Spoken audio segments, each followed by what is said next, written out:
we're going to talk about the new Z. We've talked about this car a lot. It's out. It's in doing the press rounds. People are starting to review it. It's basically what we all expected. Not as sharp as, say, a Supra. Supposedly cost-effective solution. They actually recently announced pricing. So it's going to start at $40K, which is a little less than we were, or a little more than we were expecting by about $5,000. Yep. And it's going to go all the way up to basically $53,000 if you click every single option. That's going to put it well over $62,000, I think is the exact math. With the Supra being kind of only a little bit more expensive than that, does it keep kind of the same appeal? Do people still want this, or do they want to save a little bit and get the Supra, especially when you consider that the Supra is going to come with a manual and it's going to be a no upcharge option? I'd have to think long and hard. Personally, I think this looks better. It's a little softer. It's more GT car than straight up sports car like the Supra. But on the flip side, you could take the 10 grand or so, let you pay less for one of these and make it into a sports car. I mean, it's, as we've said ad nauseum, it's basically an old platform, new body, new engine, basically the old one. So it's only a matter of time before great suspension components come out for it, and effectively all of the quote-unquote flaws are fixed. Yeah, it's interesting because when this came out, they were like, it's gonna be manual. You can have an automatic. If you want that, you have the manual option. And when this came out, Supra did not have a manual option. Now, Supra does have a manual option, and it was just announced that it will be a no-cost extra. Do you want a 370Z that has all sorts of new gear and new engine and new tech with a car with 370Z underpinnings, but new awesomeness outside? Or do you want a BMW and a Toyota body that now has its own custom manual transmission? So that's your, between those two, that's the pick your poison. Proto spec where it starts, you got two-tone paint. The passion red tri-coat is its own option. Then you get things into like splash guards, racing stripe, with spoiler, without spoiler, same thing. Exterior welcome lighting, USB charging cable set, floor mats, illuminated kick plate, because we have to have illuminated kick plates, as Richard Hammond told us. Supermodels are powerless to resist the charm of a man. And then interior accent lighting, basically like the goods, right? The stuff you don't need but might want. The proto spec pretty much has all of that. $55,000 for this or a Supra. I'm still leaning this because I feel like this is going to be eminently cheaper to mod but get good performance out of. What I mean by that is that to upgrade the Supra, again, I'm not being one of those, it's a BMW, but it has BMW parts, therefore aftermarket BMW parts, therefore BMW tax. It's just nature of the world. So Jason seems to be having a crisis in chat. He says that my mistake. He says the 350 looks better and the Supra is sexier than this thing. I respectfully disagree. I personally like the look of the new Z a lot. Yeah. I love the idea that it's hey, let's just put a sexy body on an old car, which is effectively what the next Mustang's going to be with some other stuff. Fidan, again, I apologize to anyone in chat if I butcher the pronunciation of your name. It's just my brain. Fidan. Say it very fancy, like Fidan. Fidan. He's the Ferrari FF in chat. What's up with that grill? That's a throwback to the original. I will say that the square grill, with especially what you're seeing right now with the swoops under the headlights, I'm not so sure about, but I saw renderings of this thing with a wide body. No. So good. Here's the thing, right? If you want sort of a finished product, get the Supra. It just going to be more refined, going to be more point and shoot, doesn't require modding, any of that sort of stuff. If you want something that's kind of a project, go with the Z. Or if you don't like 6 cylinders, get a Mustang, because they're basically all priced the same. They're all priced very similarly. Again, I got to imagine the Z's not just a little cheaper to purchase, but it's going to be cheaper to maintain since it's all Nissan parts as opposed to BMW parts. I got to assume that insurance on it probably going to be a little bit less than the Supra if you really want to dive into that sort of stuff. But then again, if you're a responsible driver on the roads, insurance isn't that crazy. I think for me, with the Mustang and the Volvo, I'm paying $230, $240 a month, which is nothing for those cars. Also, I was right on Fidan's name, so suck it. One of these days, we're just going to have to, when we get enough supporters, I'm just going to have to go through all of their names and we'll see how many I get right. I don't know. Where do you stand? You have $60,000 burning a hole in your pocket. You can only get one of these two cars. One, I really wish that was a thing. Two, I don't know. I'm very torn on it because I very much like BMWs, and I understand that the Toyota is. The Supra is basically a BMW Z4 underneath. Totally get it. I don't understand why the hate is there because we have another sports car and it's not another crossover.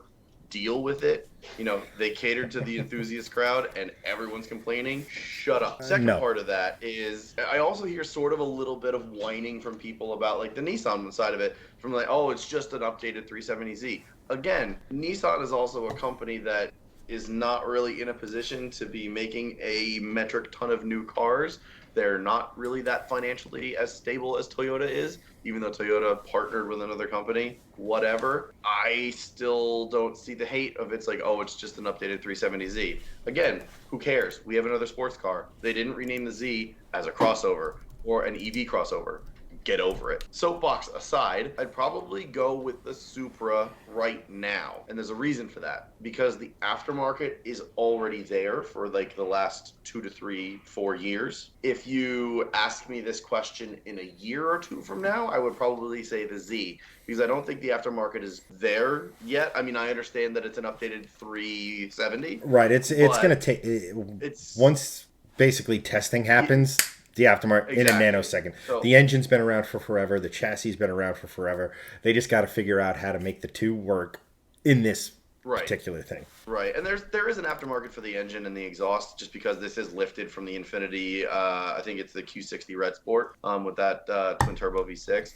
However, it's still a different application, so I would like the aftermarket to catch up just a little bit. If it was me and I had to make a decision today, I'd go Supra based on that fact only. If it was a year or two from now, I would be buying the Z based on looks and based on how it sounds, because the Supra sounds great. However, if you've heard or seen sort of the way this car sounds from sort of the spy videos, the Z, that is, it's very good. And for a twin turbo V6, it sounds excellent. It really does. One of the biggest complaints of the 350, 370, and G35, G37 platform was that the VQ sounded like just a bunch of sad trombones when you put the wrong exhaust on it, which it does. And if you do it right with the right exhaust, headers, and everything set up, it sounds fantastic. Long tubes. However, long tubes are key for that car. Basically nobody.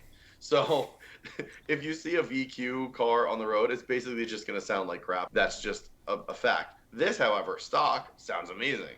So I'm really excited to see what the exhaust companies come out with for this thing in the next couple of years. I would go with the Z over the long haul. Supra right now, if I had to buy today. I'm going Z. I think it looks better. When I look at a car, I want to see, where is my money going? This isn't the normal person. You're way more logical with your thought process, and sounds like yes, than this. But for me, when I look at a car, one, I'm not married. Probably be, well, you've all seen me every single week. That probably should come as no surprise. Two, I don't have kids, which again, you're probably thanking whatever Lord you believe in. My cars, they serve my needs. I don't need to haul around stuff. I don't need to haul around people. So I'm looking at fun. And fun for me is modifying and making a car yours. Yep. Just because someone else has $55,000 and says, I'll take the Z, I don't think it's right that they should have the same car as me if they're not an enthusiast. Maybe it's someone who just saw the car and like, oh, I had one of these back when I was, I want it to be mine. So being able to modify, being able to not have to worry about expensive oil changes, expensive brake changes, like all those things kind of add up, right? To where if I spend more of my money modifying it. So like the first thing with this is downpipes, tune, exhaust. Done. I'm willing to bet this thing can get close to 500 crank just on those three things. Oh, no doubt. And then just because the stock turbos, I think they're good for an extra, I forget how much extra PSI boost, but at least 5. That's a huge amount of power. And that's 500 horsepower. And then you can start tackling things like where the aftermarket will lag is stuff like big brake kits.